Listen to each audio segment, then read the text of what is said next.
Hey everyone, our next speaker is Christina Cicci. She is a tantric energy and mindset coach. She helps people move past emotional and physical energy blocks and limiting beliefs so that they can create their heaven on earth. But she wasn't always a tantric energy healer. She grew up in a very fast-paced environment. She was involved in her family's NASCAR race team business, where she would assist her family. They traveled, they jet setted around the world. They entertained CEOs, corporate executives in Fortune 500 companies. I don't know, CIA and like really big people. And she was a restaurant owner. She's just had so many life experiences. I can't wait for you to learn more about her story and what she's really passionate about. So Christina, thank you so much for being here. Oh, thank you, Tina. Hi, everyone. It was a fast-paced life for sure for most of my life. So I'll just get into it. My family started race teams, NASCAR race teams, when I was 10 years old. So, and before that, my dad, he's kind of an adrenaline junkie. So we were racing boats. He was racing boats. So we would travel on the weekends all over, the US for him to race. So he's always had this kind of streak. And when I was 10, he started these race teams. And we were in upstate New York. So it was a little different because NASCAR just wasn't the big scene. Yeah, the local tracks, things like that, we would be dragged to every weekend. But it wasn't until probably around 1986 when he decided to take the team south. And we were one of the first northern teams to go south and race with the big boys in the NASCAR world. So we were in it for 25 years, and I began to run the teams with my parents in 2005. So Wow. after college, and I had lived in Italy. I was really living the life, we had private jets, we flew all over. So it was really interesting. Wined and dine CEOs, and that kind of led me into my wine career too. So and the restaurant world. So NASCAR, wine world, restaurant world, Yeah, tantric energy. yeah, How did that? Because it's so yeah, dichotomous, right? Like it's yeah, um, yeah, yeah. So I've always had this. So yeah, the I've always had an interest in the esoteric and the spiritual world. I grew up Catholic, but I knew there was something more. I just didn't quite fit into that mold. Um, I think I was the only one who failed Sunday school. Didn't get it. I would always ask my mom, I just don't understand. I don't understand this. So, but I would get into learning about ancient civilizations, the Egyptians, the Etruscans. I was learning this, we had encyclopedias, so I was always flipping through the pages. I learned about near-death experiences, when I was like 8 or 9. So I was always kind of in this energy, knowing there's something bigger out there. Of course, life happens and you get into high school and you want to be like everybody else. But during my NASCAR years, in my 30s, I was really starting to awaken. And it was brought to me, The Conversations with God, that book by mm, Neil Donald Walsh. Some friends, actually customers of mine, I worked in a wine bar while I was running my family's race team. So, and I loved it. And customers gave me this book and it changed, poof, like wide open. I right. was having out of body experiences. I was, having astral travel, all of this stuff. My intuition was like coming online, like all these crazy things. But yet I'm pulled back into this 3D, reality, into the race teams and everyday life. So kind of put that on the back burner. And then when our race teams shut down, we had to close them down in 2008 with the Great Recession. And I decided, well, actually, I got another job with a team for another year. Then they lost all their sponsorship. And I was like, okay, I'm out. So that's when I really took the time to look back into it. And I got my yoga certification. And that opened me up again to all of this world of energy and the body and how it all really works from these ancient people who were doing this 5,000 years ago. So in my evolution throughout the years, I was pulled in and out, and I kind of dabbled in Reiki, learning about that. That wasn't quite a fit for me. And then I got into the restaurant world. So once I got into that, even though I had all of this information, the 3D and this reality of running my restaurant was really bogging me down. That's all I could do. I was working 70, 80 hours a week. And it was, and I had been in this industry a long time. I did go to culinary school. So it's not like I was just coming off the street, not knowing how to do this, but it was killing me. I was killing myself. And 2020, COVID hit, I had to shut down, and I slept for 2 days. When I woke up, I was like, holy crap. I was like, who am I? And I just felt this freedom. And that's when I knew I can't go back. I need to figure out who I am again. I was 83 pounds. I'm a small person, so, but still, 10 pounds for me is a lot. And that's when I was like, I can't do this anymore. So shut down everything. I found the book by Dr. Joe Dispenza, Breaking the Habit of Being Yourself. And that changed everything for me because it brought in the esoteric spirituality that I already knew to meeting the science. Wow. And that was the piece that I really needed to solidify all of these things that I was doing and that I had learned about. And I was like, this is it. So I just dove into his work. And I did like a 90-day program with him, online program. It was closed, everything was shut down. I did it in 2 weeks, completely satiated me. And I was on the path. So it took me another year to let go of the restaurant and let go of everything that involved that. And that was in Charlotte, North Carolina area. So I was going back and forth. I sold everything. Wow. My house, everything. And I went to upstate New York to live with my parents at, 50 years old. Yeah. And it's really interesting, right? How we go through these evolutions of like this life and then this life and then this life. And you think, you have it all. And some people are like, and then I have nothing, but it's like, maybe having nothing is having everything. Yeah. Like that blank slate to create, you can kind of finally get back to the essence of like, who am I? What do I want to do? And now people that are listening or watching, they might not know what a tantric coach is. So like, I think of Tantra, like I see those, okay, guys, I'm just going to be honest with you. We have this Aren't We Naughty shop in town. It's one of those adult stores, and there's those tantric cards. And I'm just like, what is that? Is it like a sexual thing or what? Yeah, so there are sexual parts to Tantra.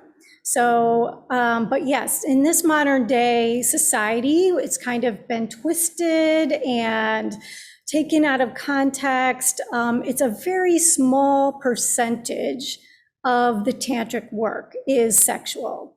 So that's considered red tantra. And it's only about 10% of the whole philosophy. Okay. And but what's important is that these ancient tantrics recognized energy.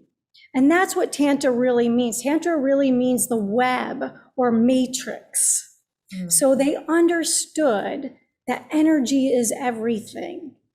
5,000 years ago, they were studying energy. And they were studying the laws of spirituality. So the laws of resonance. And so they really took this with their own experience and found that sexual energy within every one of us is a very powerful and potent energy, and it could be used for healing. Wow. So that is in a sense of what I do is I use this energy and awaken it within an individual and move that through the body for healing. So, and that involves the energy centers, this chakra system. So, and science has actually found that these centers do exist in the body. And they're attached to different parts of the brain.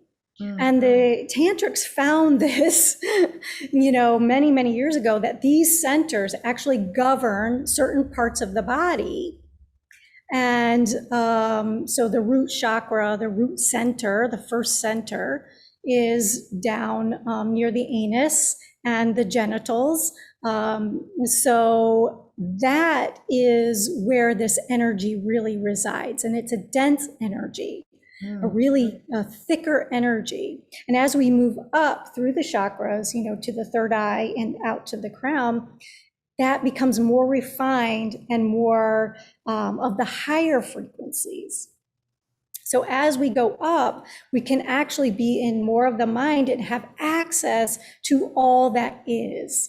And this universe, whatever universe means to you, whether that means God or your source or whatever, but they understood this. So in our science today is just catching up to all of this, which is fascinating to me. And that's what I love to do in my practice, is really kind of bridge these two together. Wow. So when people, what are some people experiencing? When would they come to reach out? When would they reach out to you? What are the problems that they might be experiencing that they don't even know it's a problem, but it is? Yeah. So I think most of the time people, they know there's something not right?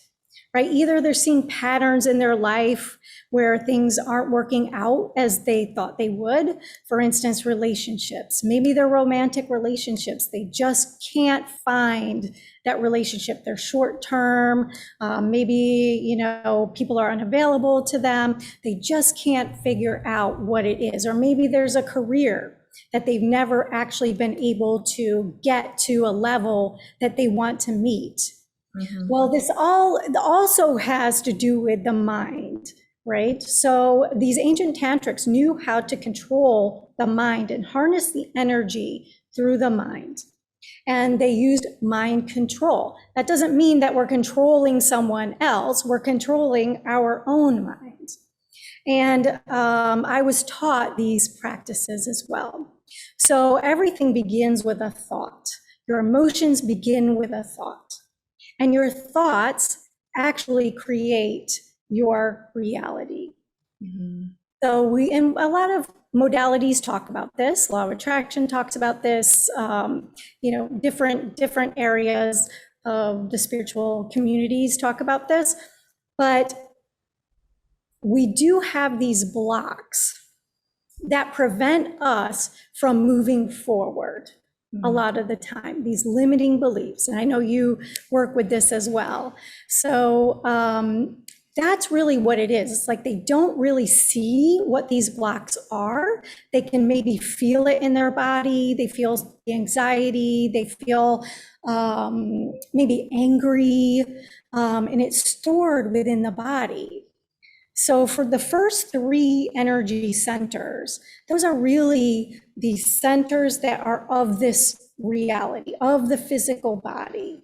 Mm, And they, the root roots us here. right. The second chakra, or the second energy center, is about creative energy, but also is where a lot of emotion is stored. So if we're too unbalanced, then we become way too emotional and reactionary, and that's not good either.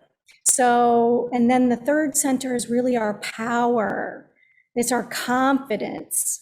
So these are really the places where people get stuck most of the time. Right. And these three areas are actually connected to the limbic brain, which is our primitive brain. So it's about survival. Mm. So when we can move out of the survival and into our third eye or prefrontal cortex, then we can create. So is that like the center one is it's like the intuition, is that where that comes from? Because I know we have this innate knowing, but I can imagine that if you're blocked in that area, there's so much untapped potential waiting to be released. Yes, yes. And there is that. So the second and third chakra, like your gut instinct, there is that, but it's also where fantasy lives. So it can get very confusing as to what's your real intuition and what is, am I just making this up? Am I just, so there is that confusion. You need the mind, because this is where the higher frequency, you're connected to your truth of who you are. Mm. You need this Yeah. to solidify what this gut is. Wow. So, but this is, again, these three chakras, these three centers are connected to the earth. They're connected to the body. As we move up, we're actually moving out to consciousness. So, and opening these channels allows you to get to these places of the mind where you can look at things from a 360-degree view, rather than just being in your gut. Yeah, and what I'm Well, hearing, again, the gut instinct is mostly based on survival, right? yeah, yeah. So I can see like people that are up to big things, like you said, like getting in like jobs or careers are not advancing they really want to. I mean, when you can tap into that and release that blockage, because I know what we do. We go to counselors, we go to therapists, we spend years trying to figure out, like, I just don't know why I feel this way. And I know in the past, I've done past life regression therapy. I've done hypnotherapy. Yes. I've done, Yes. psychotherapy. I've done psychologist coaching seminars. And I know, like, when I was working with you to help like release those blocks, it's just like, holy cow, there's this lightness, there's this airiness to just, create something bigger, and like you can feel it. So do you find that people have this like amazing experience, like that just release, like they can feel the release? Yeah, so most of the time, people are really, really closed. So it takes a little bit of time for them to open up and feel safe to let go of that, because the body is trying to keep them safe. Yeah. So it does take a little bit of time, a few sessions, for them to really open up. And that's not it 100% of the time. That is, I would say, 90% of the time. So, and then when we're dealing with the sexual energy, especially for women, they're not used to, men and women are not used to feeling the sexual energy within them without some sort of outside influence. Wow. And a partner too, or whatever. Yeah. But it's getting used to that, training your body to actually understand what this energy is and feeling it and being able to use that. Because women, especially when we're not feeling safe, that's the first thing to close down.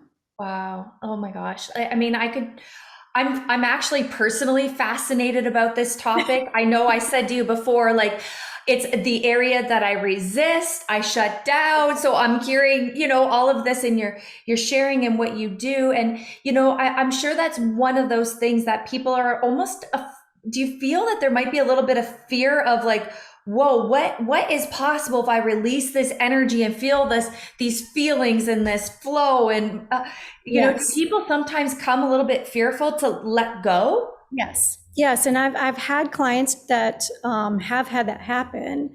So, and again, it's the subconscious mind trying to keep you safe, keep them safe. So then we go back and we look at the mind, what's going on there? Mm-hmm. So where is this coming from? Right. What limiting belief is there? What core belief, maybe from childhood, that has been programmed? And we look to change these programs. So then when the body starts to catch up with the mind, because the mind can change quickly. It takes some repetition for that to really stick into the subconscious, but the body holds on to it. Right. So it takes a little bit of time for the body to catch up. And if we change the neural pathways in our mind, then our body also, because your body is also in those neural pathways. So if you're used to being anxious of a certain situation, maybe your boyfriend didn't call you. So you immediately, that experience creates a trigger, and it triggers the body as well.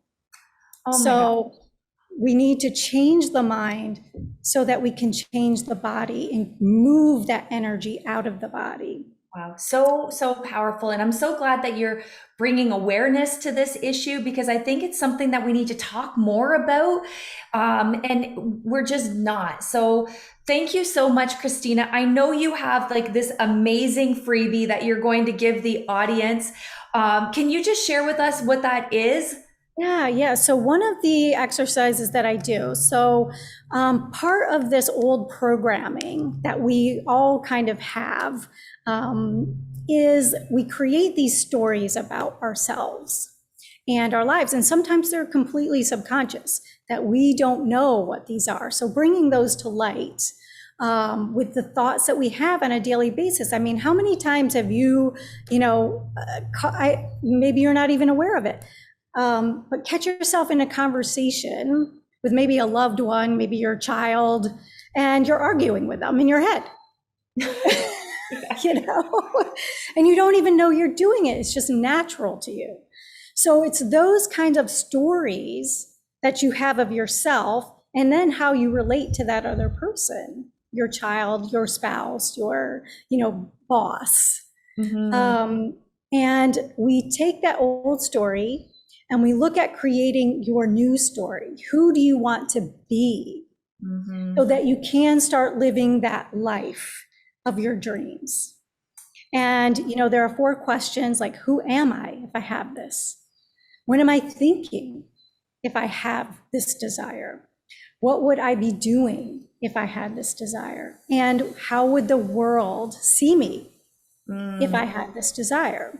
So we paint this picture of our new story, and then we try to live in that as much as possible, telling ourselves that new story. Oh, that's so beautiful. And so I've created a PDF on pretty much mapping out how you can do that for yourself. Christina, I want to thank you so much for sharing your story, your expertise, opening our eyes and awareness to this new world. Maybe it's not new for everybody, but for me, it's a little bit new world. And I'm just so grateful. Thank you so much for being a speaker. And thanks everybody for watching. Yeah, and we'll see you guys on the next episode with the next speaker. So thank you, everyone.